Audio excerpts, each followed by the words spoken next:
Good morning, TPN clients and real estate community. Welcome to the TPN live legal training on leasing and the effects of COVID-19 on our rentals industry. Just a couple of things before we get going, administratively speaking. The timing for today's session, we are going to start right away, moving over till about 11 o'clock. And thereafter, we're going to be dealing with a lot of your general questions and answers. We're going to have a half an hour Q&A session from 11 till 11:30. During the session itself, however, we will be taking contextual questions. So if it's questions relating to the specific subject matter that we'll be discussing today, you're more than welcome to ask those questions during the session itself. Unfortunately, we only have time for around about 2 sessions per subject matter that we will be discussing, as there's around about 2,000 people joining us today from all across the country to discuss COVID-19 and leasing in South Africa at this point in time. The longer-based questions, please keep them until the end in that general Q&A session. If we, however, do not get to your question today or during the session itself, please email that question directly to legal@tpn.co.za. You'll also notice that around about 11 o'clock, I forgot to mention, Greg Mason is assisting me today in taking all those questions. He'll direct them through to me through each and every single subject matter that we're going to be discussing. Thank you very much, Greg. Also, just note, please, at 11 o'clock, Greg is also going to post on the chat itself the feedback forms that you need to complete for your one CPD unverified point. You need to listen right up until the end. It's an hour, remember, and you only get one of those points for each and every single hour of attendance. Just remember that on the feedback form itself, there is a section on BEE that is not for reporting purposes for you. It's not to monitor you. It's not to necessarily profile you whatsoever. It is purely for our own reporting purposes, and it's a requirement for us to take down all that information. So Greg, once again, will post that on at around about 11 o'clock, 60 minutes into the session itself. But welcome once again. Thank you very much for joining us. It's wonderful to be able to present a live webinar directly from our home, I might say. We are taking the lockdown very seriously, of course, and the slide pack that we will be going through today that's got a lot of information on it, we are going to be sending through to you on PDF as well. So you can have a look at it afterwards, teach yourself exactly what we will be going through in the session today. But hopefully you can join me in the session today in really coming to terms with what the pandemic as well as the lockdown period has done to leasing in the country. Just before we get going, I just want to make mention of this. I'm going to spend 30 seconds on this, but just so you know, TPN is much more than just tenant acquisition and tenant credit vetting. We've also got the lease pack documentation. We're going to be discussing the free rental recovery pack during the session as well, quite a lot, specifically relating to the rental deferment agreements as well as deposit utilization agreements. The rental payment profile SMS is still ongoing. If you submit data into TPN, which we are going to be discussing today, yes, we are going to be discussing submission of data. You still get those free SMSs delivered directly to your tenants. TPN Rentbook, our free property management system, which is free for the first 20 properties that you load there on. Our market insights with our report kits, rental monitoring, vacancy surveys. Just so that you know, you can access the newest rental monitor. Michelle did that last week for us on Q1. It is available on the TPN blog. You can go and have a look at that. We are going to be discussing that today as well. And then TPN PropPay and RentPay are free listing sites. And of course, the TPN letters of demand as well as TPN blacklisting. And we're going to be spending so much time on blacklisting as well as letter of demands during the session today as well. Before we get going, I just want to make mention of this. TPN is completely online. We're available. Please contact us. Everybody from help desk, legal, and data is currently sitting in front of their computers during working hours, wanting to assist you through the TPN system. So please use these contact details on your screen right now. I don't know how clever this was, but I gave you my personal cell phone number to over 2,000 people today during the session. You're more than welcome to use that. That's this right over here. Don't WhatsApp me during the session, but you're more than welcome to use it, even if it's over weekends. That contact number is 082-579-8102, and you're more than welcome to send me an email as well.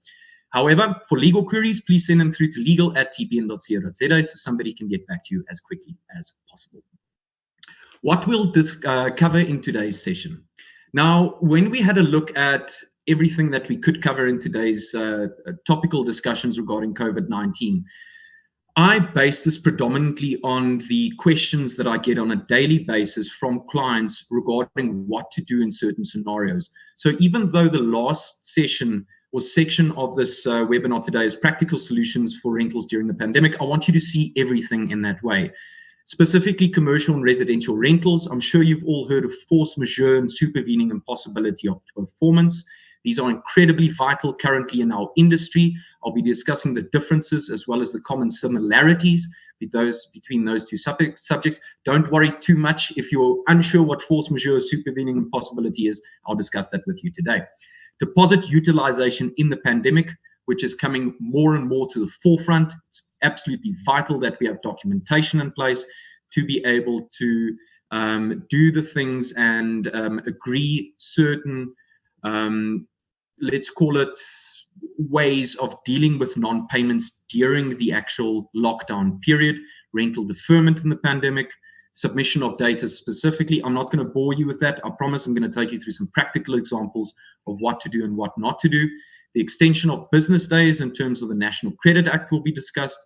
Debt collection during COVID-19, which is a biggie for all of us, specifically collections and evictions, and then practical solutions to rentals during the pandemic.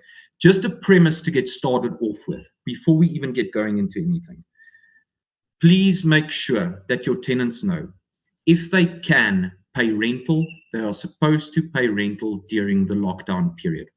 If they cannot, they need to contact you, they need to speak to you, and you need to come to some arrangement with your tenant regarding deposit utilization or rental deferment during this lockdown process. It's all up to us to make sure that we enshrine the spirit of Ubuntu during this time period, that we assist each other as far as possible when it comes to correct documentation, when it comes to correct information, and it comes to payment of rentals during the lockdown period. I don't know if you all know this, but I'm sure you do. COVID-19 is the #1 threat globally. That's not just with regards to health. It's not just with regards to payments of rentals. It is a global economic situation that we all need to deal with.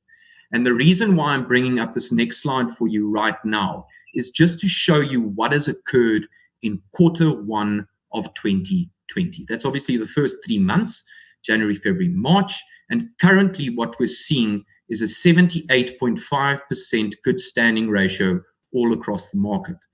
We can draw a comparison to this if you're having a look at 2008 and 2009 sitting at 71%, as well as the consumer credit currently sitting at 57.19%.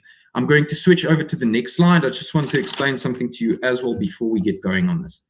Data is absolutely key, critical at this point in time. TPN is one of many credit bureaus out there who collects information so that the industry can be utilized in the industry specifically to make decisions regarding what's supposed to happen with tenants during this time period. We all need to understand the market. The simple reason behind Q1 and having a look at it currently is it looks terrible. However, in previous years, we've all seen this. We've seen a sort of rental hangover after the December time period. There's always a dip. But what we're seeing currently, specifically in the initial Q2 monitoring, is that things are not currently improving. In previous years, Q2 had a jump, and we can see that all across the data. That is not improving. It is deteriorating. This details that rental payments could worsen, and currently we are as bad or as equivalent to the 2008-2009 time period. Once again, it can only get worse. It is critical that we understand the industry's risk, but your personal risk as well. And this is why TPN has created something called active daily monitoring, which not only benchmarks you against the national averages, but also showcases your tenants and thus your portfolio risk profile immediately. This understanding and your own mitigation can only occur with better, more accurate submission. We want to change the industry for all to submit data as regularly as possible, once a week at least. This will showcase active monitoring specifically, its launch, and we'll specifically have a webinar showcasing the active monitoring use and versatility of the system. Watch this space. For now, get your data in, please. We need to be accurate, and it's not just for us, it's for you as well, it's for the entire industry. So please go and submit your data as regularly as possible, once a week. Trust me, the data team is standing by. If you submit each and every single day, they don't mind whatsoever. So go right ahead and submit data. If you're uncertain about those terms, submission of data, chat to us afterwards, chat to the data department afterwards. But the one important thing when we're having a look at the next slide is that 34.52% of tenants still remain delinquent for April. Early April data shows, once again, that 3.94% of tenants who paid on time in these first 7 days of the month. Currently, by the 13th of the month, 34.52% of tenants are still delinquent. And what we can see with that is 18.9% of tenants fall into the did not pay category and 16.52% fall in partial payment. This is because we haven't gotten all the data for April yet. So go and submit that data. Let's get that did not pay category into the paid late category. Thankfully, there's still 2 weeks left, and we can show you proactive ways of how to mitigate your risk, specifically using documentation. The next slide up is the one you really need to focus on, because this is going to assist you. The TPN rental recovery pack, absolutely free of charge, available off the TPN shop. The letters of demand, they're 50% discounted off TPN during this lockdown period. SSLR Incorporated, Fuller Mayer Morrison, our own team of attorneys have looked at these documents. We've drafted them incredibly well for you guys to be able to utilize. Currently, we've got over 20,000 document downloads directly off the TPN shop from the rental recovery pack.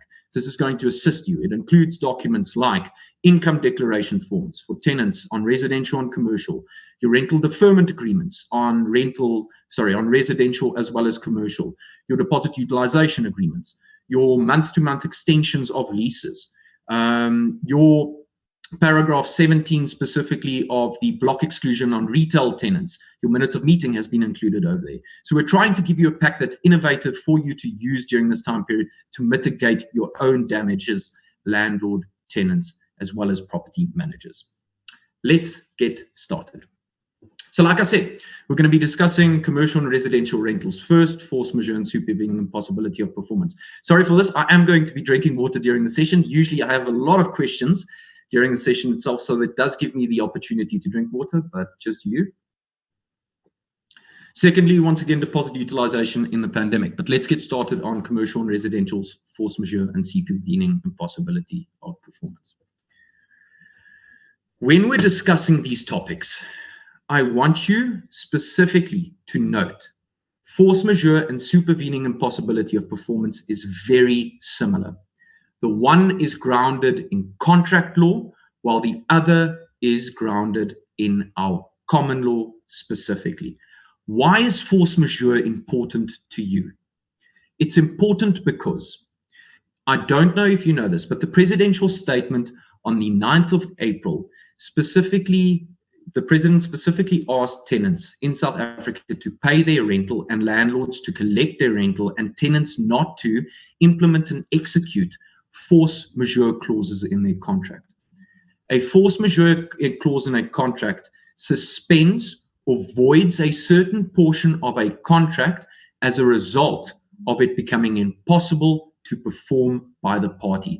So for instances, in commercial rentals, where a tenant cannot trade out of the property itself because now it's legally impossible to do so as a result of the lockdown and them not being able to go to the office, they are, however, utilizing the premises in some way for storage of goods, perhaps. But at the end of the day, this clause is going to be majorly applicable.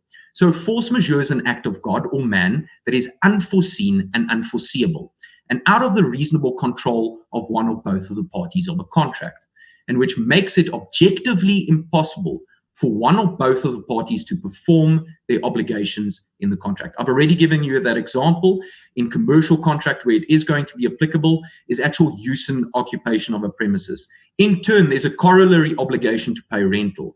So in terms of that, if there's a force majeure clause in your contract that stipulates that the tenant may suspend a certain portion of the contract as a result of an act of God, causa fortuitas, whatever we want to call it in this instance, then it's very possible that they could have a partial or a full remittance of rental during this instance. That's why it's so important what the president specifically stated in tenants not implementing force majeure clauses at this point in time, because it's going to ruin the industry as a result of there being overlap of tenants not paying and thus landlords not being able to pay their suppliers, their employees, etc.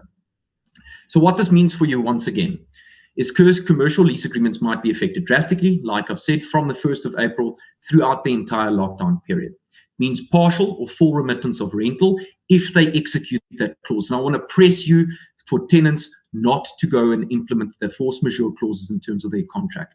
It's vitally important that we stop this.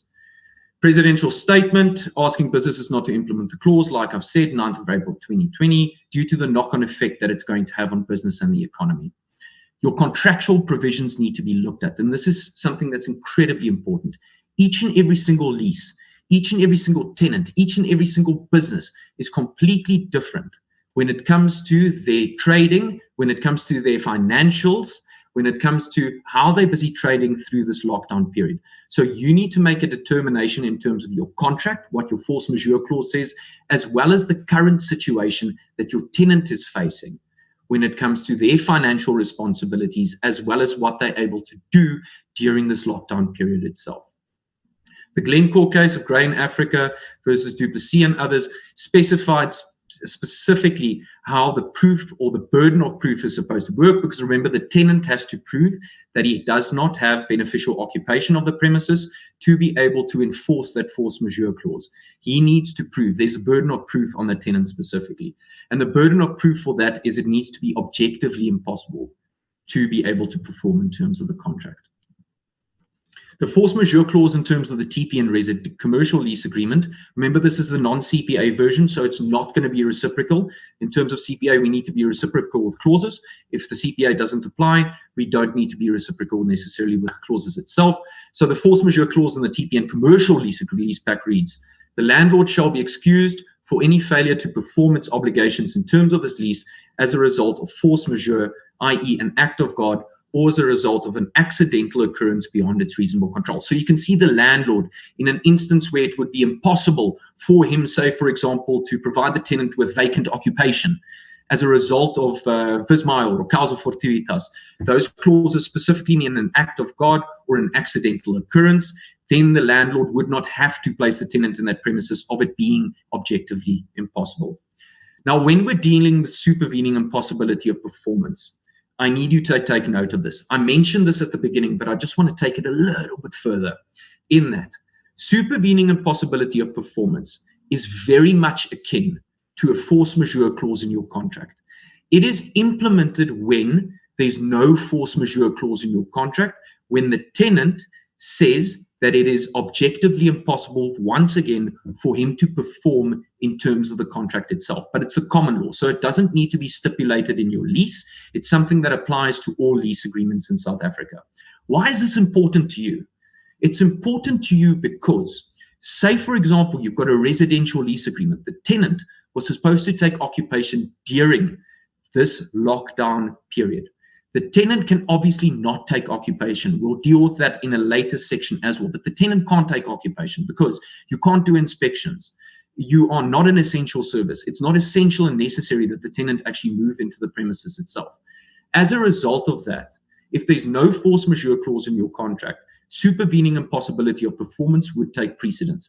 And thus the landlord would not have to provide vacant occupation of the premises to the tenant as a result of it being, and here's the kicker, here's the difference, it being physically and legally impossible to do so. There's an extra burden of proof when it comes to supervening impossibility of performance. So just read this with me. It makes quite a lot of sense. Supervening impossibility of performance is a common law principle whereby each party's obligations to perform in terms of an agreement and their respective rights to receive performance under the agreement will be extinguished in the event that the performance by a party of its obligation becomes objectively, once again, physically and legally impossible as a result of unforeseeable and unavoidable events, which are not the fault of any party to the agreement. Such events are known as vis majeure, once again, major force, or causa fortuitas, accidental occurrence. I'll give you a little bit of a summation when we end the slide, just so that you know exactly where we're heading at with this. So supervening impossibility of performance, once again, commercial lease agreements might be drastically affected. The burden of proof is a little bit higher in that it needs to be physically and legally impossible rather just than the objective impossibility. Residential lease agreements, tenants unable to take occupation. I explained that to you. The tenant's not able to take occupation during the lockdown period, and thus the landlord would not have to provide the tenant with such. Similarly, if the tenant can't take occupation of a premises, they're not technically liable for the rental per se, unless your lease agreement makes something very, very apparent that the tenant is actually liable as a result of this. Presidential statement does not necessarily affect this as a result of the president not mentioning supervening impossibility of performance, but force majeure, so it's contractual versus common law. And every lease agreement, once again, must be gauged on its own merits. When you're having a look at residential, commercial, you're going to have a look at the terms of the contract, you're going to have a look at the financial position of the tenants, you are going to have a look at what is currently happening with that tenant's life cycle, their financial well-being, their cash flow at that point in time. And then you can make a determination regarding everything that we've talked about regarding force majeure and supervening impossibility of performance. So once again, just to reiterate, force majeure, contractual provision, it's written into contract. Supervening impossibility of performance, common law. It remains applicable to each and every single lease that you might be entered into at this point in time. Greg has just noted that we do not have questions during the session, so I'm going to carry on. Deposit utilization in a pandemic. Now, here's where things get a little bit hairy. The reason why I'm saying this and starting it off that way is that there are many attorneys that disagree all across the country regarding each and every single legal matter that comes across. That's why we've got a court. That's why attorneys go to court and they argue matters, because they can argue from both sides of the actual argument. When we are drawing up documents or when we are trying to implement legislation in agreements specifically, we need to have a look at what the highest regard or highest regard writers in the country have to say about each and every single scenario that we enter into, whether that be deposit utilization, whether it be rental deferment. So I've just got a couple of things on the screen here for you before I explain deposit utilization and how it should be used in the industry. Dr. Syed Iqbal Muhammad, he's specifically the deputy chairperson of the KwaZulu-Natal Rental Housing Tribunal. And here's the kicker as well. He was actually involved in the drafting of the legislation, specifically the Rental Housing Act, as well as the unfair practice regulations. He's got a book out called The Tenant and Landlord in South Africa. The latest edition is the 10th edition. If you're wondering what book that is, you're more than welcome when you've got your packs. There's a resource tab right at the end, a resource slide that you can go and utilize to go and have a look for these books, specifically from Dr. Muhammad. On page 47 of his book, clause 3.10.8 specifically states, and he asks the question, can a deposit be used as rental? Deposit is the landlord-landlady's security against damages or arrears. The landlord or landlady can allow the tenant to use the deposit as rental for a particular period, e.g. the last week in the case of a weekly tenancy or the last month in a month-to-month tenancy, or for rental arrears for any period. So here's how it comes in. Remember, currently we're sitting with a scenario where tenants are unable to pay landlords. We're sitting there. We're here. Trust me. We're seeing that already in the data of Q2. It's time to implement different processes, time to implement innovative ways to mitigate damages by landlords, tenants, as well as property managers. So what we're saying over here, yes, a deposit can be used as rental. It's just vitally important that when we look at this, that agreement must be reached between the parties. And that's why you use the deposit utilization agreement. Moving on a little bit further, Robert Krautkramer from Mitsens Matamela specifically indicates on his commentary regarding the Rental Housing Act, Section 538, on the expiration of the lease, the landlord may apply such deposit and interest towards the payment of all amounts for which the tenant is liable under the said lease. That's directly from the Rental Housing Act, Section 538. His comment is, note that the sentence does not start off with the word only. It doesn't mean that only at the expiration of the lease should the deposit be utilized. We're in a very, very interesting scenario at this point in time. In a pandemic, in a lockdown period, things are happening. Tenants aren't paying. We need to utilize agreements to the better of the industry itself. And that's where deposit utilization comes in. Of the STBB article specifically, once again, just reiterating how agreement is necessary. However, this does not allow the landlord or rental agent to release the deposit prior to the termination of the lease agreement without the parties agreeing to. Remember, it's the tenant's deposit. Landlord and tenant can agree to mitigate this damages during this time period. The SSLR Incorporated article, just by the way, SSLR Inc. is the drafting attorneys of the residential lease pack, as well as the drafting attorneys of the residential side of the rental recovery pack. So what we're saying over here is that the parties may without a doubt agree that the landlord will no longer hold a deposit. This must be done by actively amending the terms of the original lease agreement, which is done in an addendum to the agreement, or by signing another agreement that changes the original terms of the lease agreement, which is exactly what we're doing with a new agreement or with an addendum. SSLR Inc. has been so nice in indicating that if there is litigation that needs to happen on both the deposit utilization agreement as well as rental deferral, they will set up a very special price for clients to be able to utilize their services for litigating on those documents. Lastly, when we're dealing with deposit utilization, is this. This is taken from the fantastic blurb that Janine wrote on the deposit utilization in terms of our current rental recovery pack. Remember, it's an agreement between landlord and tenant to utilize the deposit during the lease period so that parties can mitigate their damages. And that doesn't mean that the deposit remains unpaid. There's payment arrangements that can be made in terms of that lease agreement so that the tenant repays the portion or the full deposit that they've utilized in terms of this agreement later during the lease period. So the deposit utilization document is an agreement between landlord and tenant that the deposit can be used to pay rent under extraordinary circumstances, such as the current national state of disaster. It's important to note that this document includes a repayment plan, like I've said, so that the deposit will be reinstated over installments for the remaining period of the lease term once the state of disaster has been lifted. Gregory, I believe we've got 2 questions on deposit utilization. You're more than welcome to jump in right now and ask me those questions. Peter, the first question is whether these deposit utilization agreements can be concluded via email between the landlord and the tenant. Excellent question. Thank you so much for that one. Yes, they definitely can be. In terms of the current rental recovery pack documents, it does indicate that the documents can be executed by way of electronic signature. That means by email, as well as through other electronic means like signing on Adobe or whatever other method you've got of electronically signing a document. What I would suggest, however, is that there's open communication between landlord and tenant over email specifically relating to the terms, and that both parties come to an agreement together over email specifically if those documents cannot be printed out in the normal fashion.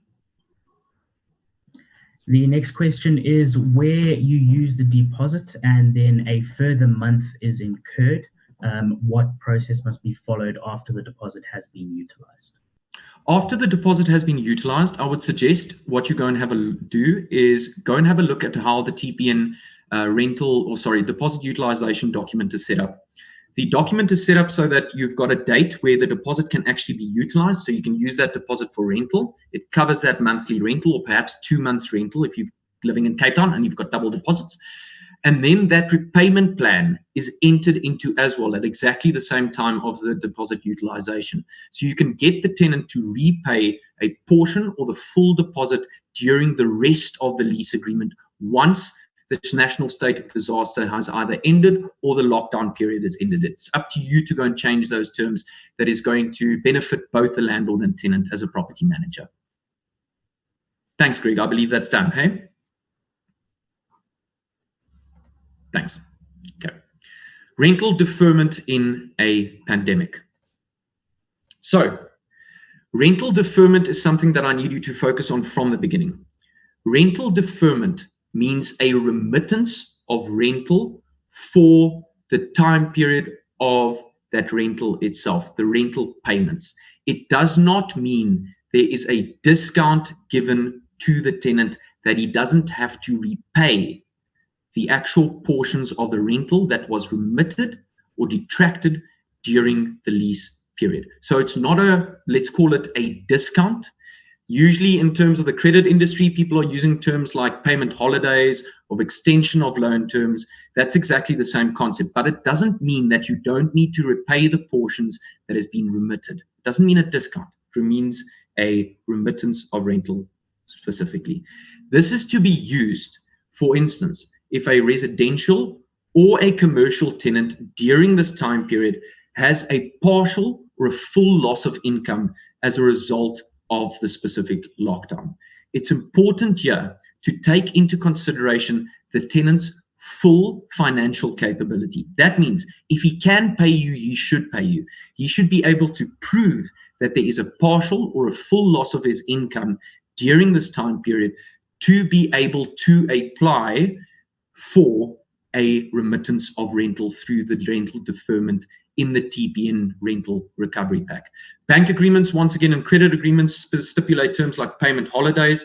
It should be used on an ad hoc basis, so each and every single tenant is different. That's why we've got these tenant income declaration forms as part of the TPN rental recovery pack, so that the tenant can state and prove, listen here, this is the reason why I can't necessarily make payments this month as a result of me losing loss of income or me having a current problem that is related to the current lockdown situation. Once again, it's vitally important that there's agreement reached between those parties. The agreement needs to be formal. Please don't just do it over email. Use the free documents that we've got available and go and fill those out so that both the landlord and the tenant at the end of the day can come to agreement regarding these specific rental payments. It's also vitally important to know here, before we head into data submission and how data submission is supposed to work, is that if there's an agreement reached between the parties, that needs to be correctly and accurately reflected on the data that you're submitting to TPN. If you need assistance with the rental deferment agreement, assistance in interpreting it, send it through to legal@tpn.co.za. We'll be able to assist you in that regard as well. Another important talking point when we're talking about rental deferments is specifically what's happening in the industry. So let's take an example. About 3 weeks ago, there was a COVID-19 regulation that was passed that was called the blanket exemption for the retail sector. Now, when you read it in the way I just told it to you, you might think blanket exemption. Nobody needs to pay rent anymore in the retail sector. That is not what it did. Okay. What we need to note over here is only two things. Number one, in terms of that blanket exemption, it made collective negotiation between the parties, between landlords and tenants, the entire book of tenants, a lot easier to do because portions of the Competition Act was relaxed as a result of the blanket exemption. But once again, it's not a blanket exemption. They still need to pay rental, okay? It merely means that through collective agreements, through collective negotiation, whether that be rental deferment or let's call it deposit utilization, the same terms that are given to your bigger tenants, like perhaps your Truworths, and let's face it, Truworths as well as Pepco has all started implementing these force majeure clauses. Michelle told me yesterday Dis-Chem did it as well. This is the type of agreement we need to reach between parties so that those force majeure clauses don't get implemented, so that we give remittance of rental, so that we give deferrals of rental during this time period. But basically what they said is we're relaxing certain portions of the Competition Act as well as allowing for collective negotiation between landlords and tenants. The sectors that were impacted with this were specifically clothing, footwear, home textiles, personal care, grooming services, which include hairdressers, health and beauty salons, and restaurants. But this was a wide-ranging blanket exemption for the retail sector. Once again, only collective negotiation as well as relaxing of those Competition Act provisions. The thing that we need to take note of, however, is the next slide, is that the property industry group, specifically SAPOA, the SA Council of Shopping Centres, as well as the SA Rate Association, decided that they're going to come up with a recovery plan to allow tenants that fall into certain categories. So there's exemptions under certain categories. Depending on how much loss of income they have suffered as a result of the lockdown, they would be allowed for a deferment of rent for a certain time period that is allocated in that certain category. I'm not going to show you those categories today. You're more than welcome to pop me a mail. I can send you through that. However, it merely means that, say, for example, there's a tenant that has lost 70% of income. He is in the business of, let's call it a restaurant. He would be entitled to a certain deferment in terms of that table. It's extended beyond the retail into commercial, so specifically commercial, let's call it office space or whatever it might be. If there's some other loss of income, that table has been drawn up to include those specific tenants as well. Last thing I want to leave you with, it's not a blanket exemption. It doesn't mean that those tenants do not need to pay rental. Okay, still need to pay rental. It's merely in instances where there can be collective negotiation, Competition Act has been relaxed, and then the parties can enter into a rental deferment agreement for a certain time period. The rental deferment document in terms of the TPN rental recovery pack states this: the rental deferment document takes into consideration that the residential tenant's obligation to make full rental payment is suspended for the period of the national state of disaster or a shorter period should the lease be validly cancelled by either party. This option includes a repayment plan. Once again, that repayment plan we're discussing, it's not a, let's call it a holiday. It's not a discount. It's merely a remittance for a certain time period. So there's a payment plan for the rental to be reinstated over installments for the remaining period of the lease term once the state of disaster has been lifted, and also provides for the landlord to withdraw from the indulgence under special conditions. Simple as that. Greg, I believe we've got one question from the attendees today. Hi, Peter. A lot of questions being asked on when a tenant isn't aware of what their future earning is going to be after the lockdown has ended. If a tenant can't enter into these agreements, what is the option of people? What can they do? Greg, I think that's where Silna said such an important point with the discussion in ENCA yesterday evening, is that this is all about proper communication between landlords, tenants, and property managers. Yes, perhaps it's not possible to ascertain what the loss of income might be at this point in time, but the communication and the conversation can be opened up between all three parties, that both landlord and tenant know that there is a possibility of loss of income future to have a look at when you're having a look at the rental deferment agreement. Perhaps the rental deferment agreement in that instance is not necessary because the parties haven't sustained a loss of income yet.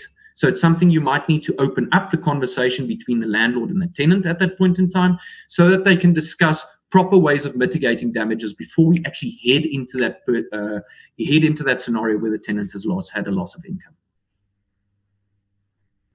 The next question is, when a tenant fills in their income declaration form, what constitutes as proper proof that they have suffered this loss? Greg, it really depends on each and every single tenant scenario, but I would suggest perhaps banking details or bank statements that shows that the income came in for a certain period and hasn't come in this month specifically. If the tenant is not self-employed and he has perhaps been retrenched, a letter from the employer would suffice. Perhaps a payslip that shows only a portion of the income has been paid during the month. You can really go and have a look at everything. Remember, this is a negotiation between parties. It's not legislated. It's an innovative way of coming to terms with what's currently happening in South Africa with regards to the lockdown.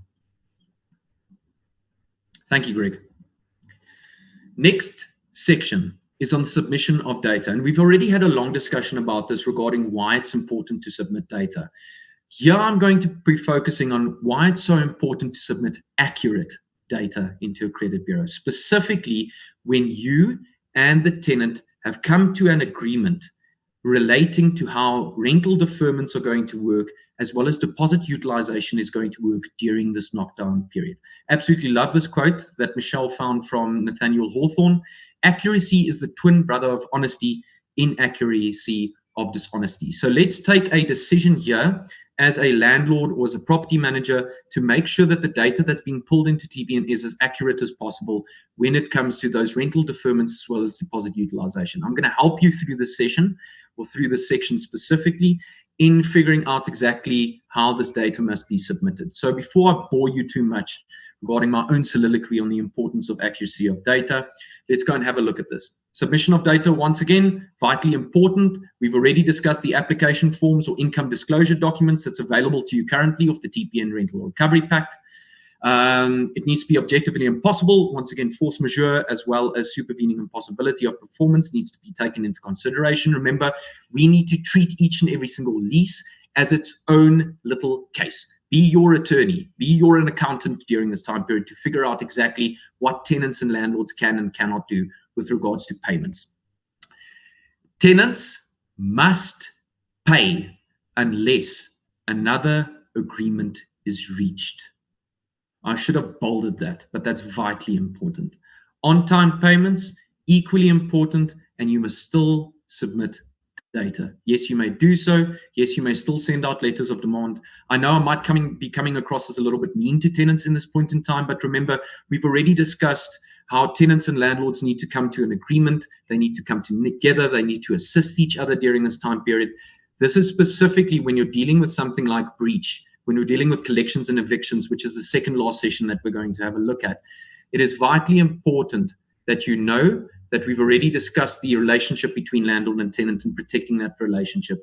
Tenants who are bad tenants still need to be treated in exactly the same way, okay? So tenants must still pay rental on time. So let's have a look at a couple of scenarios when we're looking at submission of data into TPN. And we're going to take the rental deferment agreements as well as the deposit utilization agreements into consideration here. So the first scenario is the tenant pays their account on time, like what they're supposed to during this time period. The landlord invoices the tenant for the first, the tenant pays their account on the first. The treatment in your accounting system, and this is something that's similar between each and all 5 scenarios in terms of the submission of data, is that we're going to have a look at how you need to treat it on your accounting system and then how you need to treat it as the data imported to TPN. So treatment in the accounting system, payment captured on the first, the data imported to TPN, correctly imported to TPN as paid on time. Currently, we're sitting with a scenario where 62.69% for April, currently, this is the month, is currently paid on time. That's very, very low. We need to get that up. To get that up, we need to submit the data. So we need to change the non-paying tenants into paid late. We need to perhaps change some of them into partial payment, depending on the arrangement reached with the tenant or depending when they pay their rental. Scenario 2, the tenant does not pay their account and has not lost their income. So tenant has not lost their income and they don't pay their account. The supplier invoices the tenant for the first. The tenant does not pay and does not indicate their income has been affected by the lockdown or the national state of disaster. Treatment in the accounting system. No payment is captured and there is an amount outstanding. The data imported into TPN correctly imported into TPN as did not pay. So 18.9% of tenants currently feature as did not pay. Let's get that data in. Let's make sure there's a dip in that into paid lates if the tenant has indeed paid you.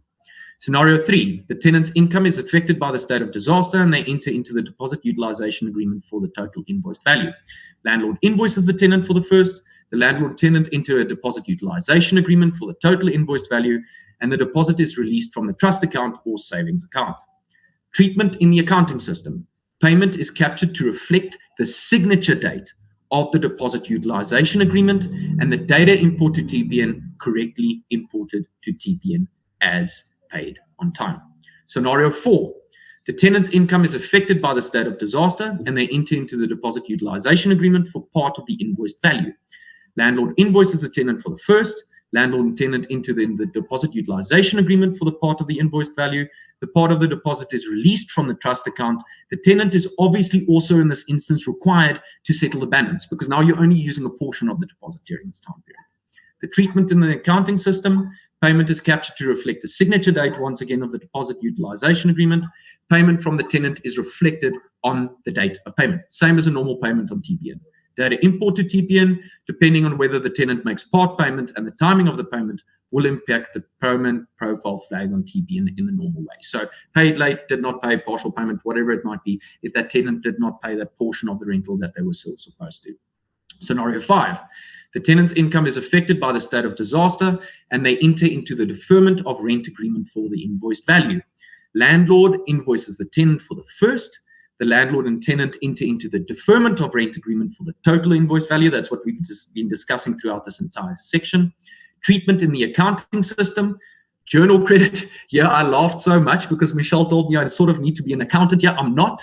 I'm an attorney. So if you don't understand journal credit and journal debit, You're more than welcome to contact the data department and they'll discuss that with you. Journal credit the invoice for the deferred month, journal debit the invoice as per the agreement in the future dated months, and then the data import to TPN, which is vital. For the current month, the tenant will not receive an adverse rating. For future months, the tenant will receive payment profile flags reflected of their future payments. So, and as an example, if the invoice is deferred by 50% in June and July, then in June, 10,000 Rand, the current invoice, plus 5,000 Rand, the deferred April invoice means that the tenant is due to pay 15,000 Rand. If 15,000 Rand is paid on time, paid on the 1st, it means paid on time. It's paid after, paid late. 10,000 Rand is paid, partial payment. If 0 Rand is paid, did not pay. As simple as that. Nothing on submission at this point in time. You're more than welcome to refer those questions to the Q&A session right at the end. Extension of business days in terms of the National Credit Act. Here was a host of miscommunication in the industry with regards to the National Credit Act, the Rental Housing Act, the Consumer Protection Act.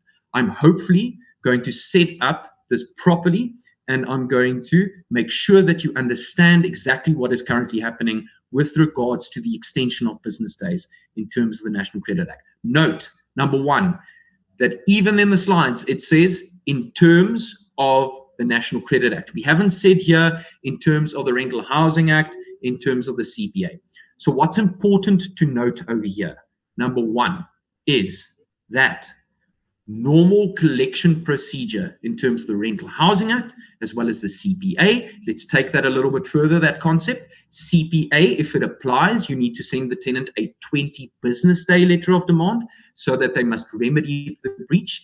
If you need to cancel the lease agreement thereafter, if the CPA does not apply, Rental Housing Act, 7 calendar day letter of demand at that point in time. The National Credit Act is very different. The National Credit Act states that you need to send the tenant a 20 business day letter of demand to blacklist the tenant. It has nothing to do with cancellation and normal collection or eviction procedure. It has a lot to do with blacklisting and the time periods allocated for when you can blacklist versus when a dispute can be lodged in terms of TPN. So all business days in terms of the National Credit Act are extended until the lockdown ends. Currently, this date is set for the 30th of April, but this may be extended further. What does this mean for you, the landlord or property manager? It means that the credit bureau dispute process, remember, if you go and blacklist somebody on TPN or you go and load a payment profile flag that the tenant feels is incorrect, they've got a time period to dispute that actual listing on the credit bureau. In terms of that, we have 20 business days to formulate and process that dispute and come to a conclusion whether to include that specific set of data on the tenant's profile or to exclude it completely as a result of it being incorrect and inaccurate. Remember, we can only capture accurate and correct information in terms of the credit bureau. So this dispute process, the 20 business day time period that we have to sort out the dispute, has been extended. Jade is very happy. Blacklisting also means that if you've sent a letter of demand, the 20 business day letter of demand in terms of the National Credit Act to blacklist somebody, those business days are not counted during the lockdown period. So you will not be able to blacklist somebody if you sent a business day, 20 business day letter of demand during the lockdown period in terms of the National Credit Act, and that day has not prescribed, the final date of payment has not prescribed prior to the lockdown ending. You won't be able to blacklist the party at that point in time.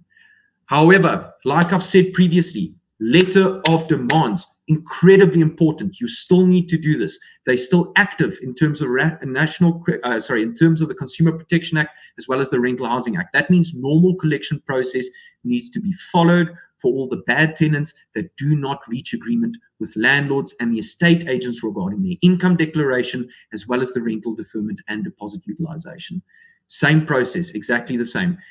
The business days has only been extended in terms of the National Credit Act. I hope everybody can hear me and they're taking cognizance of this. You still can send a letter of demand in terms of Rental Housing Act as well as the CPA. Letter of demand must be sent. Have a look at your lease For where the CPA applies and doesn't apply, you need to send the correct letters of demand depending on the scenario. The delivery mechanism needs to be correct in court. This is one of the questions we get so often currently is, yes, but we cannot send a letter of demand by post or by prepaid registered post. You can still send it by email, correct? You need to go and have a look at your notices and domicilium clause. Usually it's like right at the end of the lease agreement. I don't know why we still include the notices and domicilium clause at clause 27. We could just include it right in the front so that everybody knows how to deliver notices. But anyway, you need to go and have a look at that specific clause in your contract and see how you can deliver notices and letters of demand. Perhaps it's a nice time to go and have a look if your lease agreement needs an update. It's no longer the 1600s where we need to send letters of demand by carrier pigeon. It's okay to send it by email if your lease agreement makes provision for that. If, however, your lease agreement does not, still send out the letter by email. Hopefully the tenant will still pay you during this time period. If you send them the letter by email, just for court process and evictions, it might be very, very difficult in proving that the tenant actually received that letter. But remember, post currently not busy working. So email is going to be vital during this point in time. Make sure the lease agreement reads that you can actually go and do that. Debt collection during COVID-19. And this is one of those practical scenarios I want to get going into. This is incredibly important. The reason why it's so important to you as property manager or as to landlord is cash flow during this point in time is key critical. It's so important that we have proper cash flow, and thus the correct collection procedures must still be followed in the majority of instances. We already talked about the submission data and how that should work even during agreements like the deposit utilization and rental deferment, but let's have a look at this. Okay, so first things first, let's clear out a couple of common misconceptions. There was a regulation that sent out regarding debt collection, specifically being excluded from the list of essential financial services. This merely means that a debt collection agency cannot go to their place of business to go and perform the functions of a debt collector. We are all working online. You're still entitled to use the TPN letters of demand. It's just prohibited at the place of business. So they won't be able to go to the business to send a letter of demand to follow normal collection procedure. We're all working remotely. TPN's letters of demand is working 100% correctly as it's supposed to. Michelle told me I may say this to you, but currently we have had an average of 1,500 LODs per day, letters of demand per day of our system. Keep that going. You're still supposed to follow process. Make sure that you're following correct debt collection procedures. So the only court processes that currently are able to be implemented or executed or filed through our courts is matters that are essential and urgent. Those include things like bail applications, domestic disputes, and maintenance orders.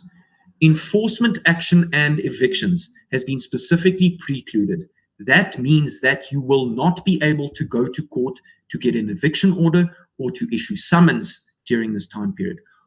What's important then is following correct collection procedure. Number one, submitting the data. Number two, sending a letter of demand. And if you need to cancel, doing it correctly in terms of your lease. But you will not be able to follow the formal procedure when it comes to eviction or court action during this point in time. Service by the sheriff might also be incredibly difficult. The reason for that is majority or some of the sheriffs at least are private, and they have closed down or locked down during this time period. There are still some service or sheriff services that are on offer. However, the service might be a lot slower than what you've experienced previously in the past. And once again, just a very important one, no evictions may occur during the lockdown. Simple as that. Court process has been stopped when it comes to, let's call it residential and commercial matters at this point in time. However, the normal eviction and court summons process is really, really not going to work. You can't do so at this point in time. Okay. Greg, I do believe we've got a question on letters of demand. Don't worry, Peter. Michelle has covered it in the chat. The question was, fantastic. Do the letters of demand need to be amended in any way? And the answer is no, they will not need to be amended. Thank you very much, Greg. Lovely. Thanks, Michelle. Last on our list is practical solutions to rentals during the pandemic. Or let me rephrase that, not last on our list. We're still going to do a 30-minute Q&A right after this. Please stay for that. but the practical solutions to rentals during the pandemic specifically, what you can implement. And usually when we're going through the slide, it's the most important or pertinent questions that I've received over the last couple of weeks, what you can and what you cannot do. So let's have a look at this. Okay. The extension of the lockdown period and vacating a premises. No, the tenant cannot vacate during lockdown. It might be possible in certain instances, for example, the tenant is part of an essential service, like a doctor needing to move down to Cape Town during the lockdown. However, normally your rule of thumb for something like this during lockdown is no, a tenant may not vacate. And this is up to the end of April, of course. So a tenant cannot vacate. The extension of a lease term, and this is coming up so often. So what has happened is that a lot of lease agreements were supposed to end, let's say, for example, at the end of March. They were supposed to end at the end of March or even during the lockdown period. However, the lease agreement could not end as a result of the tenants still being in occupation of the premises because they couldn't vacate during the lockdown. They may not vacate during the lockdown. My practical solution for this is one of two ways. The first one I like more. The second one is all up to you. The first one is you enter into a month-to-month extension of the lease agreement so that either party is entitled to terminate the lease agreement on 1 calendar month's notice, like a normal lease agreement that just rolls over on a month-to-month basis. You can utilize the TPN addendum to make sure that that lease agreement rolls over on a month-to-month basis in terms of the rental recovery pack. I'd like you to do a formal document. I know as a normal effect of law, it happens immediately that it rolls over on a month-to-month basis. I would just rather do it in a formal document, specifically if you want to add new terms to the lease agreement itself.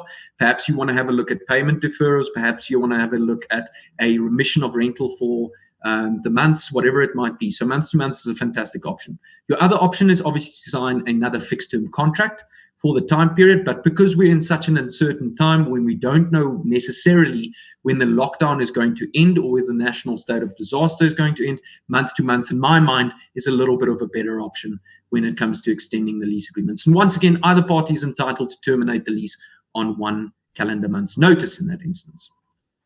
Inspections and maintenance. Michelle told me I didn't explain myself necessarily too well yesterday when it comes to this, so I'm going to get this from the get-go. No, you may not do inspections. Don't get in your car, don't go do an inspection, okay? If it is for a specific reason, like there is an essential and urgent thing that needs to happen at the premises, like a burst geyser, refrigerator, stove maintenance, flooding, these could all be seen as essential and urgent, but you as landlord or as managing agent or as property manager or as estate agent should not be going to the premises yourself. You get a contractor out who has got a certificate so that he may perform the essential services during lockdown. Don't get caught out by this, please. Don't get in your car, don't drive anywhere. A blanket rule for this is no inspections and no maintenance cannot occur. Good. I hope we've all got that. I'm not telling you to get in your car, go to the tenant's property and go and fix something. That's not what I'm saying. I'm saying if there is something that is urgent and essential that needs to occur, you get the responsible party, a contractor, a plumber, that has an essential services certificate that would be able to go and do that for you. There are a number of them. I know it's backlogged. However, this is very, very important. Don't do it yourself. Wonderful. We've come to the end of our formal training session. We are at 11 o'clock specifically. Greg, we are going to open up the floor for general Q&A directly hereafter. For those of you who is going to be joining us, thank you so much. I usually find in sessions like this that question and answers are possibly the most important part of the actual webinar.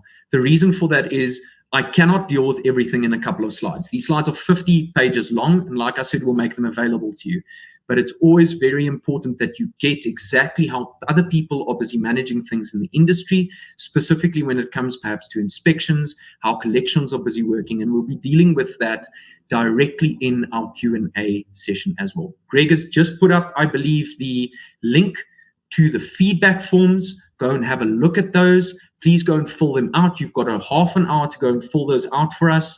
And once again, thank you very much for this. And please ask as many questions as you would like. If we don't get you during the session, we will be handling that directly off the legal@tpn.co.za email address. Greg, we can get going on Q&A. Perfect. Thank you, Peter. The first question is regarding student accommodation. Universities have been telling students to go home during this lockdown period, and now students don't want to pay their rental. What is the situation with regards to student accommodation? Greg, this is actually quite a tricky scenario.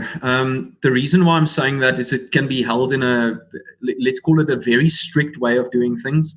So a strict way would be, yes, the tenant signed the lease agreement, didn't they? The student signed the lease agreement, and thus they should be liable for rental during this time period.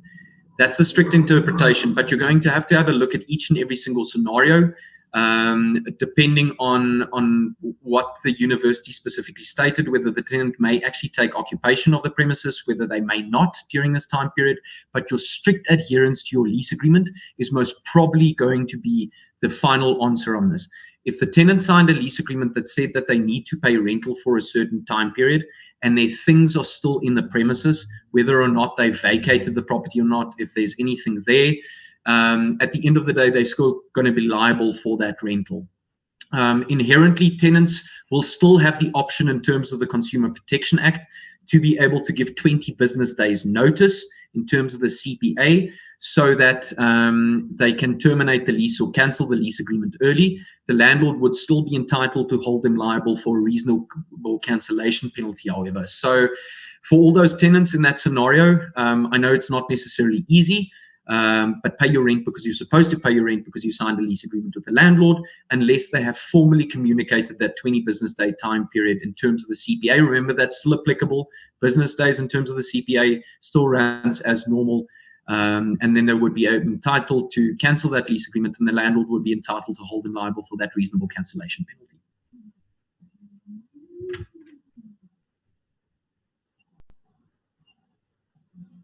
Greg, are you still there?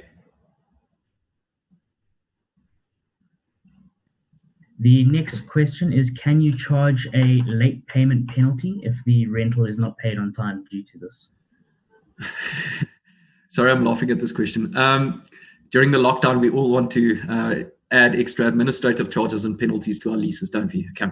So there's a very easy answer to this. In terms of the unfair practice regulations, specifically, it states that no landlord may, or estate agent may, we can read estate agents into that, charge the tenant any administrative charge, including a penalty, unless it is interest on the late payments. So you may not charge a administrative penalty, you may not charge a penalty on late payments, only interest.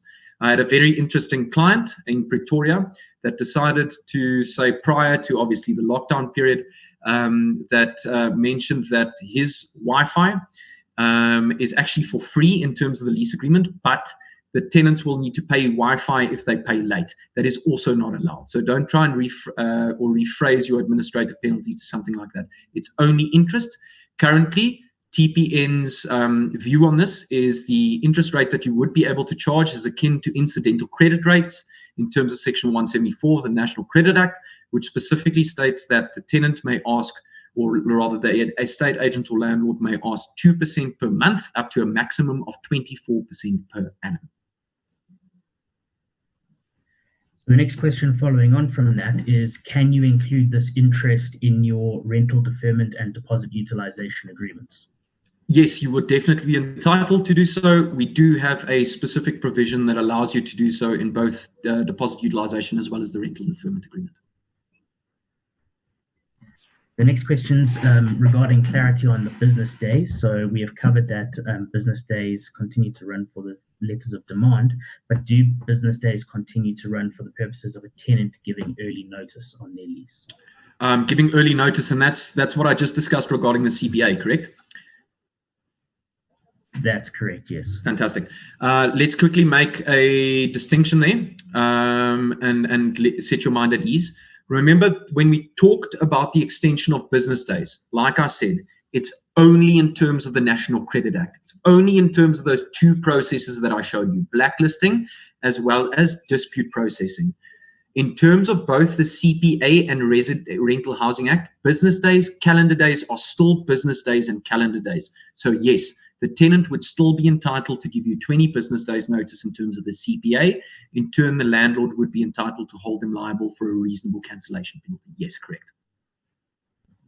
The next question is regarding the deferment and utilization. What is available for owners in a body corporate regarding their levy payments? Will that continue? Thank you for that one. You're putting me on the spot. Okay, so we definitely had a look at this. We actually wanted to put a pack of documents out for levy collections and how that's supposed to work in this instance. Greg, I believe you had a look at this, so I'm going to try and emulate you here. The reasoning behind us not necessarily wanting to do a levy payment deferment is that the body corporate in this instance knows exactly what the financial statement and the financial process is when it comes to what they can and what they cannot afford as a result of their cash flow. In instances like this, body corporates are supposed to mitigate their own damages by entering into agreements with the entire body corporate as a collective rather than one owner on its own. So I would suggest for all those body corporates out there, have a nice little Zoom session with an AGM perhaps, and discuss exactly what you guys can and cannot afford through the body corporate, as well as perhaps with the managing agent being there during this time period. One or two questions have come up regarding what happens with deposit after the deposit utilization agreement has been concluded. Can we just clarify that the repayment of the deposit will happen for the balance of the lease? Fantastic. Okay. So in terms of the deposit utilization agreement, I actually wish I had one to put on the screen for you now. It's actually would have been a lot easier to explain it to you. But how that deposit utilization agreement works is that you can go and input a date that the deposit is supposed to be utilized for rent for. So you go and input that the deposit is supposed to cover June or July's rental or April's rent in this instance, or May's rent in this instance. And then very similarly to the rental deferment plan, you have a payment arrangement that you can reach specifically in that agreement. So there's a clause written out that says the tenant needs to pay the deposit back by a certain date, or the tenant needs to make top-up payments on the deposit by a certain date. And you can actually go and fill in the payments that the tenant is supposed to make in terms of getting that deposit back up to its original value through that payment arrangement made directly on the deposit utilization agreement.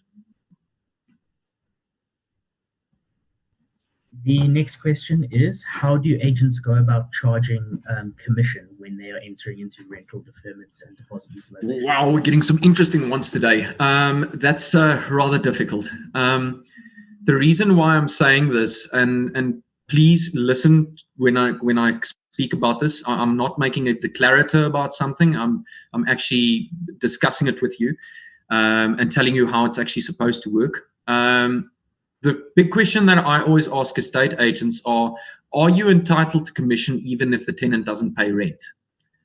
That's sort of the starting off point when it comes to a question like this, because yes, please go and have a look at your mandates, and you're supposed to have mandates with your landlords. It's one thing I hammer on each and every single training session that I do. But technically speaking, you are still entitled to your commission. The reason for that is because you're still performing the functions of a managing agent, even though the tenant doesn't pay you. It's not like you've got a crystal ball or you can palm read the tenant and go, oh, he's not going to pay rental this month. As a result of that, and you're still busy performing the functions as a managing agent on your tenants, you're still entitled to actually claim commission. However, when we're discussing this now, during a pandemic, during lockdown, we all need to take into consideration each and every single one of our financial positions. That includes the landlord's financial position, and it needs to include the agent's financial position.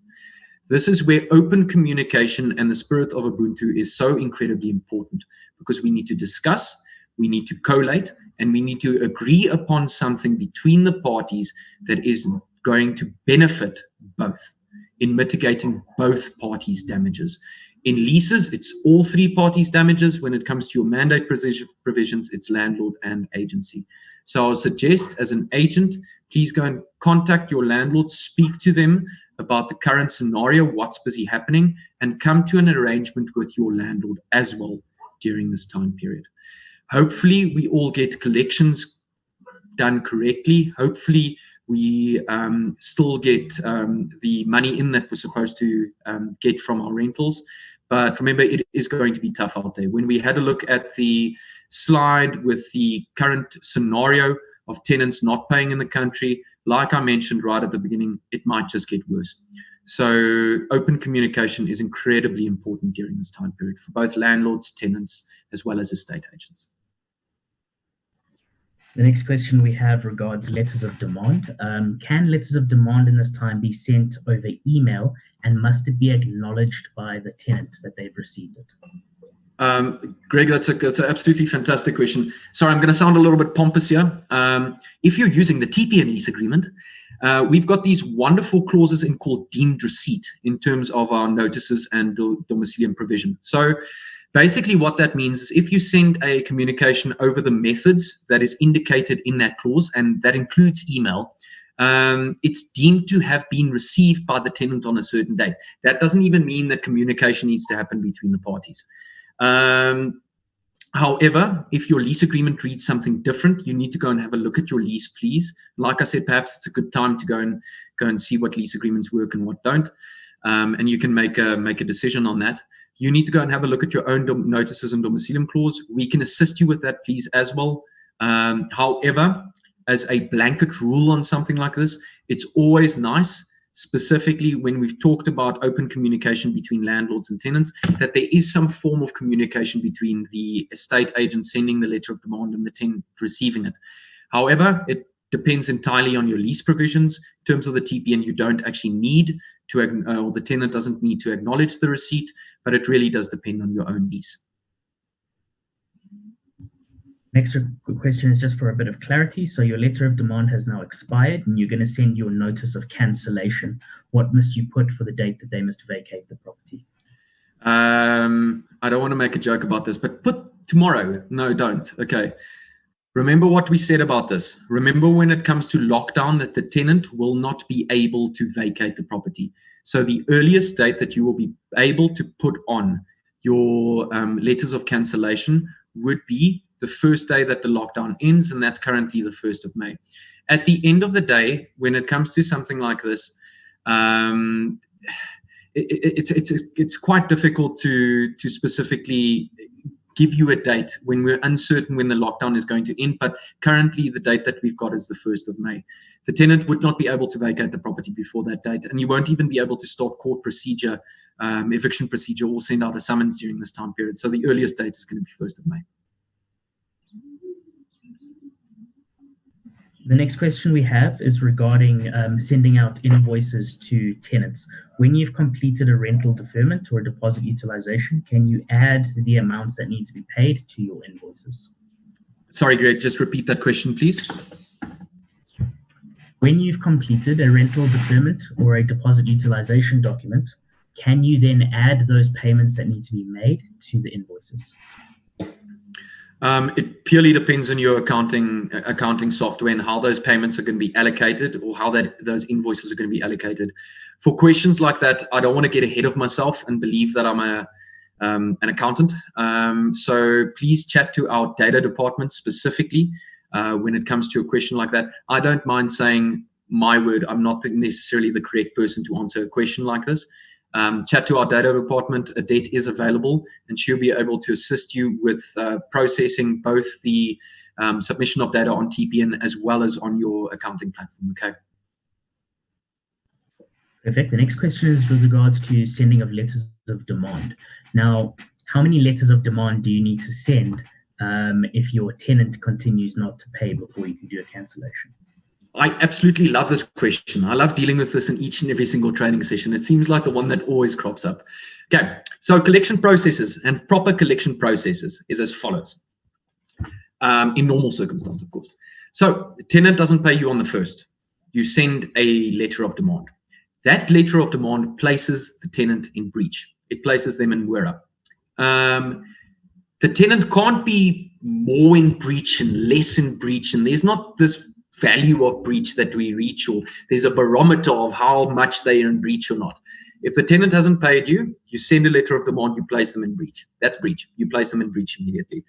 If the tenant does not fulfill the full payment during that letter of demand time period, during the 7 calendar days in terms of the Rental Housing Act, if the CPA does not apply, or the 20 business day time period, if the CPA does apply, you would be entitled to cancel that lease agreement at the expiration of the date given in the actual letter of demand. So either the 20 business days, on the 21st business day thereafter, you'd be able to cancel the lease, or the 8th calendar day after sending a 7 calendar day letter of demand. You don't need to send multiple letters of demand. You don't need to send 3 or 4 before it's actually considered a breach. It, however, is a fact that if a letter of demand is sent and the tenant remedies the breach during the time period given, he remedies the breach in full, he makes payment of the entire amount, you would need to send another letter of demand again if the tenant does not pay you for the future months. So 1 letter of demand, 1 letter of cancellation, a normal process where the tenant doesn't pay you full within that correct time period stipulated in your letter. We've got a couple of questions that have come in with regards to, can a bondholder request relief from their bank for their bond? Can a bondholder request permission of loss of income from the bank? Can they request a payment holiday from the bank? Yes, they definitely can. I believe the majority of the banks at this point in time do have a platform in place that you can go and request those. The big thing for me during this during the scenario we're currently having is that I think there are some tenants that are going to take chances through this in saying that, oh, we can't pay you rent as a result of loss of income. Or even in an instance where let's call it a bondholder applies to the banks, I believe there is a vetting procedure that they are going to do, and there is proof that is required when it comes to the actual loss of income. Yes, definitely. I think every single scenario needs to be treated on its own merits, and the banks are definitely going to take that into consideration. Yeah. We have a question that's come in regarding blacklistings. The question is, where your 20 business days in terms of your letter of demand, and as well as your 3 consecutive billing cycles expired before the lockdown started, will you now still be able to blacklist your tenant? Excellent question. So I'm just going to ask you for confirmation. Number 1, the 20 business day letter of demand, those 20 days has prescribed, correct? That's correct. All of the the tenant is currently 3 consecutive billing cycles in arrears, correct? Correct. Yes, then you will be able to blacklist the tenant.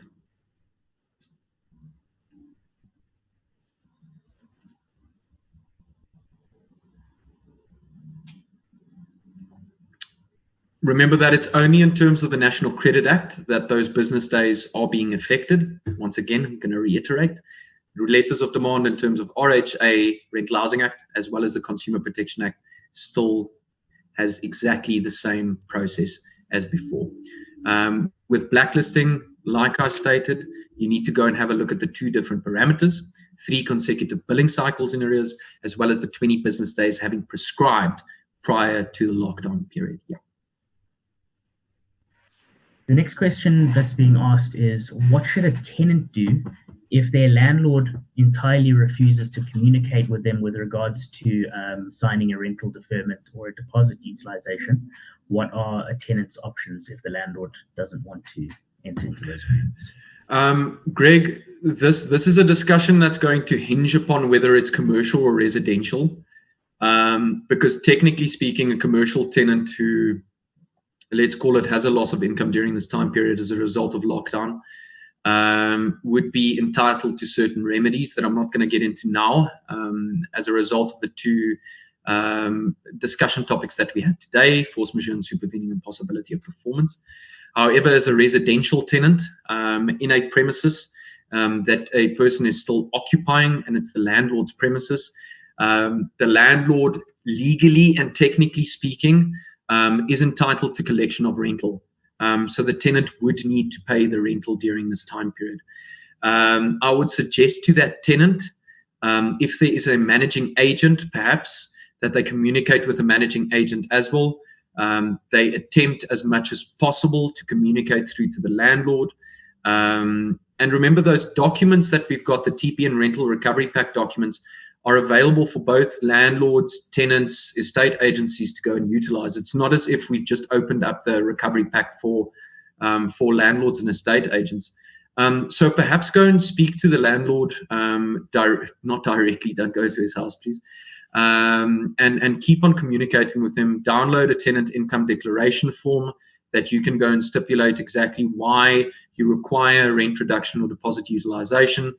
Go and attach and annex all the proof thereof that might be required for the landlord or estate agency to make a determination thereof. And you're still having a problem. Remember, TPN Legal is completely online, so give us a call. We might be able to assist. But it is a difficult scenario, especially if both parties don't want to come to the table. Peter, can you please explain for everyone what the difference is between the 7-day letter of demand and the 20 business day letter of demand? Thanks, Greg. So the 7-day letter of demand, prior to CPA application, remember, for residential rentals, we've got this act called the Rental Housing Act, and we've got the Unfair Practice Regulations. So prior to the Consumer Protection Act being implemented, okay, it's in 2009. However, prior to that act being implemented, from the 1st of April 2011, my brain, is that we all used to follow the Rental Housing Act procedure of collecting rentals, specifically when a tenant breaches the lease. In terms of that Rental Housing Act provision, it says that should the tenant not fulfill any term of the lease agreement, like payment, the landlord is entitled to send the tenant a 7-day letter of demand in which the tenant needs to remedy the breach. After the CPA came into effect, there were certain, and let's call it the majority, of residential lease agreements that fell under CPA application, Consumer Protection Act application. This is specifically in terms of Section 14 of the Consumer Protection Act. And this stipulates that, let's make it as simple as possible here for everybody involved. If the tenant's a natural person and the contract is still in its fixed term time period, so that means that the contract is still in its initial 12 months, or there's a renewal signed for a next 12 months. So a fixed term contract is 12 months, 24 months. It's a fixed term. You've got a definite start date and you've got a definite end date. Then in that instance, the Consumer Protection Act is going to find application. And that means, in terms of that lease agreement, as much as you want to send a 7-day letter of demand in terms of the Rental Housing Act, you are supposed to send a 20 business day letter of demand in terms of the CPA, so that if the tenant does not remedy the breach within those 20 business day time period, he doesn't remedy it in full, you will be entitled to cancel the lease agreement after those 20 business day time period has elapsed. So it depends on the lease agreement. If you've got a question regarding when CPA applies and when CPA does not apply, trust me, we do this on a daily basis. Even if you've got a question regarding how days are calculated, how do we calculate 7 calendar days? How do we calculate 20 business days? You're more than welcome to email the legal guys at TPN, and we'll be able to assist you through that process, whether CPA applies or whether it be the counting of business days. But that's basically a quick rendition of when the CPA and when the Rental Housing Act applies. But remember, it's going to be different on each and every single lease.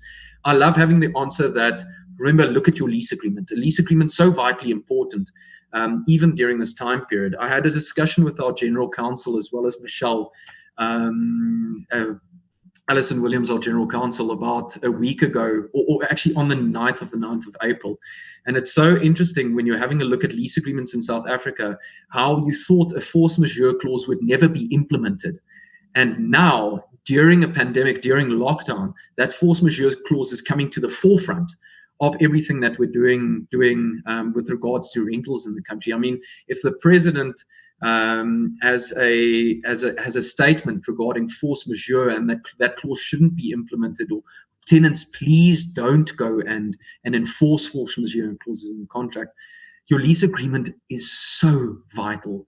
So with anything like this, make sure that your lease agreements are compliant, make sure that they're updated, and just follow the lease agreement or the terms in terms of your lease agreement. Your lease agreement, if it's actually well drafted, should stipulate when a 7-day and when a 20 business day letter of demand should be sent anyway. It should split that in the breach clause.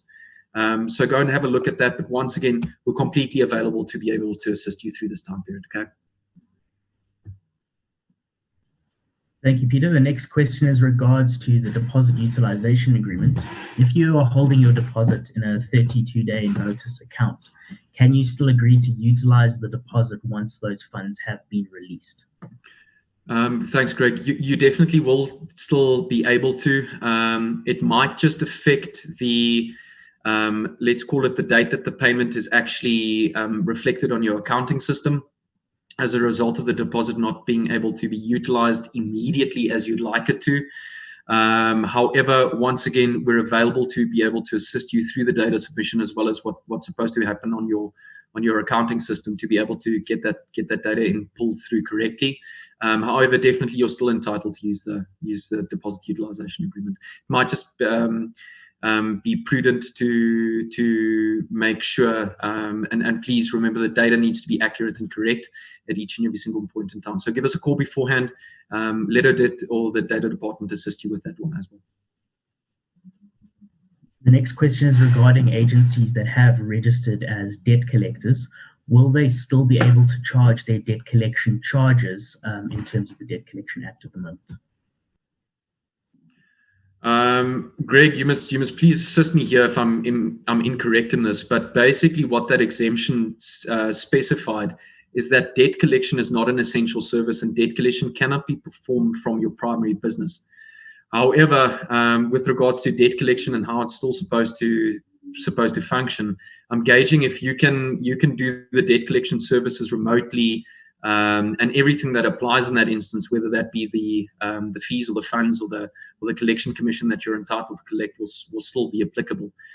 It just can't be from your ordinary business or your place of business. It needs to be remote. But you can really comment if I'm incorrect on that one. You must let me know. That's correct. Debt collection can still be performed, providing you're not going out, as it is not an essential service. It can be performed from home still. So we're saying here no baseball bats, etc. Absolutely. The next question is regarding cancellation, which has already been done prior to the lockdown. The tenant is still in occupation of the unit, despite the fact that the lease has been cancelled. What is my remedies once the lockdown has been lifted? Greg, on something like this, I hope this client is still online. I would love to see this on email, or you can even call me afterwards. You've got my cell phone number. I'm going to give a quick legal answer to this here to try and assist them as far as possible, but they're more than welcome to give me a call afterwards. The reason why I'm saying that is I need to specifically have a look at how the lease agreement was cancelled, what dates the tenant was asked to vacate the premises, because in short, the tenant will not be able to vacate during this time period. So technically speaking, you've got a lease agreement that's cancelled, tenant's still in the premises, they're sitting there with some form of tacit agreement as a result of them still being in this lockdown period. You will still be able to charge them rental payments. Just don't call it rental. In this instance, it's called holding over damages. If you cancel a lease agreement and the tenant's still in the property refusing to vacate, remember, you're still entitled to claim holding over damages that is the same amount as the rental would be during the time period. So that's the short legal answer. You'd still be able to charge them that holding over damages or holding over rental. But it's going to be incredibly difficult to do anything with the tenant that includes formal eviction procedure or formal court action at this point in time. So depending on how bad the tenant is, you might want to negotiate, but that remains something that I need to go and have a look at. So that client that asked that question, you're more than welcome to pop me an email afterwards or give me a call, okay? Perfect. And our final question for the day is, can you use the deposit where you haven't agreed to use a deposit utilization agreement? Can you just use the deposit to settle the arrears? You're giving me such an easy one to end off with. Thank you. Okay, so deposit used on agreement. Simple as that. Don't go and use the deposit if both parties have not agreed to it. The reason being is, remember, the deposit is held in trust for the tenant. It's supposed to be for the tenant, and in normal circumstance, it should be used for damages at the end of the lease. This needs to be agreement between the parties, not over email. Go and use the TPN rental recovery pack documents for deposit utilization. I'm almost 100% certain that if it comes to something like this, both parties are going to realize the reasoning behind using a deposit at this point in time. It's to assist not only the tenant, but to assist the landlord with cash flow as well. So go and have a look at those documents. They're all available for free. Like I said, remember, everybody, letters of demand are 50% discounted on the system as well. Greg, is that the final question for today? That is the final question. Thank you very much. Thanks, Greg. Thank you for everybody that assisted. Thank you very much, Piet, for setting up the session for us. It was lovely to at least speak to you all today, not necessarily seeing everybody. Please contact us on those contact details. Everybody stay safe out there. Have a good rest of the lockdown period, and let's get those collections in. Thank you very much, everybody. Have a good day further. Bye-bye.